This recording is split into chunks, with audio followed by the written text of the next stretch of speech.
The build is broken. It's absolutely, unequivocally, insanely powerful. It does so much damage, and I was unaware that this build was going to be this good until I started fighting bosses with it and completely melted health bars like they were nothing. The Giant's Flame Incantation build, the Flaming Cultist that I'm currently going to show you guys, is so fun. You're going to breeze through the entire game, and this is going to be a Faith Strength build at level 150, so let's get into it. So how you're going to play this build is very simple. You're going to get in a position where you can charge up your Giant's Flame Incantations, and then you are going to unleash Flaming Death upon every single thing in this game. I will show you where to get every single item within this build so you can build it for yourself, and everything you can get here you can get in one playthrough. So if you want to build into this on your first playthrough, you can definitely do so. This build is going to be very incantation heavy, and you are going to be looking for those windows in which bosses are not going to be attacking you and NPCs aren't looking, so you can pretty much 1 to 2 shot every single encounter. With the entire synergy of the build between the Talismans, Flask, and the Seal, this is going to be a ton of fun, so let me go ahead and start breaking it down for you. Starting off with our Talismans, we are going to be using the Fire Scorpion Charm. Obviously, with Fire Incantations, we need to boost that damage, and this is going to allow us to get a 12% increase to our magic damage, but you are going to take 10% increased damage in using this, which isn't a huge deal because typically everything on the battlefield is dead by the time you're done casting. In our Talisman slot number 2, we have the Godfrey Icon. This is going to be a fantastic talisman for this build because it's going to enhance our charge skills and spells, meaning every single incantation that we can charge, which is a good amount of them, is going to actually get 15% increased damage, allowing that to stack with the Fire Scorpion Charm, providing more damage for our build overall. The next 2 talismans are also going to stack very, very well. In slot number 3, we have the Phlox Canvas Talisman. This is going to greatly raise the potency of our incantations by 8%, meaning we're going to get an 8% damage boost. And on top of that talisman, we are going to put the Faithful Canvas Talisman, which is going to raise the potency of our incantations by 4%. Now, if you do want to swap out one of these talismans, I would switch out the Faithful Canvas Talisman and replace that with the Ritual Sword Talisman for that 10% attack power boost overall. But the reason that I didn't do that is because the majority of people get hit. And once you get hit, that talisman ceases to work, so you have to go ahead and heal, then try casting again, and it just becomes a big mess. So for the ease of the viewer and the ease of this overall build, I wanted to get all the talismans that would boost us up the most, and I've come up with these. Now, all 4 of these talismans are relatively easy to find. The Fire Scorpion Charm is going to be up at Fort Lead in Mount Gelmir. All you're going to have to do is run up on one of the ramparts, and it will be sitting right there for you. The Godfrey Icon is going to be located in the Golden Lineage Everjail, which is right here on the map as soon as you enter Altus Plateau. The Phlox Canvas Talisman is going to be received after you do the entirety of Millicent's questline. You can start her questline at the Church of the Plague, and I will go ahead and leave a video down in the description below so you can follow the questline to completion, getting multiple talismans and the Phlox Canvas Talisman at the very, very end. And the Faithful Canvas Talisman is going to be located in the Celia Crystal Tunnel, located right here on the map after you kill the 2 bosses at the very end of that dungeon. Now, after all those talismans, our damage boost with the talismans only is going to be a 37% damage boost to our Flame Incantations, which is really nice, but we're not done yet. Moving into the Flask of Wonders Physic, we are going to be using the Flame Shrouding Crack tier and the Cerulean Hidden tier. Now, the Cerulean Hidden tier does eliminate all FP consumption for 15 seconds, which is nice, but if you want to swap that tier out for a damage negation tier or something else that you think would suit the build better, go ahead and do that. I just really enjoy drinking the flask and then casting a ton of incantations back to back to back and having them cost no FP. Now, the Flame Shrouding Crack tier is what we're really after here because this is going to give us a 20% damage boost to our fire attacks, meaning our flame incantations. So take the 37% increased damage that we got from our talismans, stack it on top of this flask, and we're now getting 57% increase to our flame incantations. Now, this tier can be found to the east of the Smoldering Church, and you can get it after you defeat the Putrid Avatar near the Minor Erdtree in Caelid. The Cerulean Hidden tier, though, is going to be found much later in the game up in Mount Gelmir after you defeat the Ulcerated Tree Spirit near the Minor Erdtree next to Volcano Manor right here on the map. And guys, per usual, I just want to say thank you so much for watching this far into the video. I absolutely love making these videos for you guys, and you guys have almost gotten us to 20,000 subscribers this year, so I'm super pumped about that.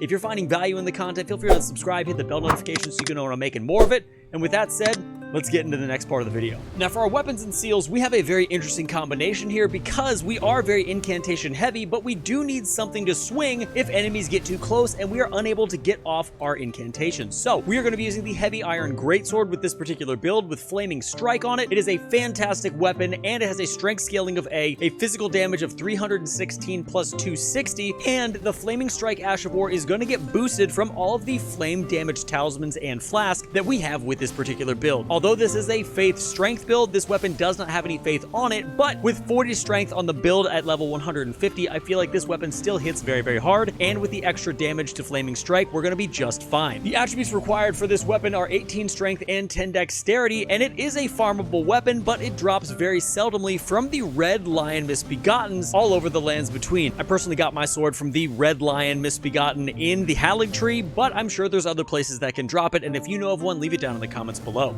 Now, as far as our seal goes with this build, we're going to be using the Giant's Flame seal at plus 25. This is going to have an incantation scaling of 273. Its attribute scaling is going to be Strength D and Faith S, and the main reason that we are using this seal is because it boosts our Giant Flame incantations by 20%. This is going to give us an overarching damage boost when everything is put together of 73% damage, which is absolutely phenomenal, and it's going to allow everything we do to hit a lot harder, especially when it comes to our flame incantations. The Giant Seal is going to be located inside the Giant Conquering Hero's grave right here on the map, and I highly recommend you snag it because it is one of the better seals in the game. Now, moving into the actual incantations that we are going to be using, you are going to be using almost all Giant's Flame incantation with an exception of a few. The first few incantations we're going to be using are buff spells, which are going to allow you to do more damage and stack on top of your fire damage, and the first one is going to be Flame Grant Me Strength. This is going to stack onto your physical damage, giving you a 20% increase in your physical damage, as well as a 20% increase in your fire damage. And at this point, I'm pretty sure we're up to like plus 93% damage on all of our fire attacks, which is absolutely insane. And our second buff spell is going to be Golden Vow, which is going to increase our attack and defense. Our damage is going to be increased by 15%, and our damage negation is going to be increased by 10%. This does stack on top of Flame Grant Me Strength, which is incredibly nice. So these are fantastic buff spells for the build. Now, moving into our damage incantation, we are going to be using Flame Fall upon them. This hurls a ton of fireballs at your enemy at one time, does massive area of effect damage, and does really good damage to bosses. So definitely a solid incantation for the build. We're also going to be using Giant's Flame Take Thee. This is going to hurl a massive fireball at the enemy. A great fireball spell, does a lot of damage. We're also using Catch Flame. This is a very quick casting incantation if you need to get out of a situation fast but want to do a little bit of damage before you leave. Hit them with the Catch Flame. This is going to spew a flame cloud out right in front of you, and you can roll away and then start attacking once more. And finally, for the biggest and baddest spell that we are using, Burn O Flame. This is going to raise several pillars of flame around the caster, and each pillar of flame does a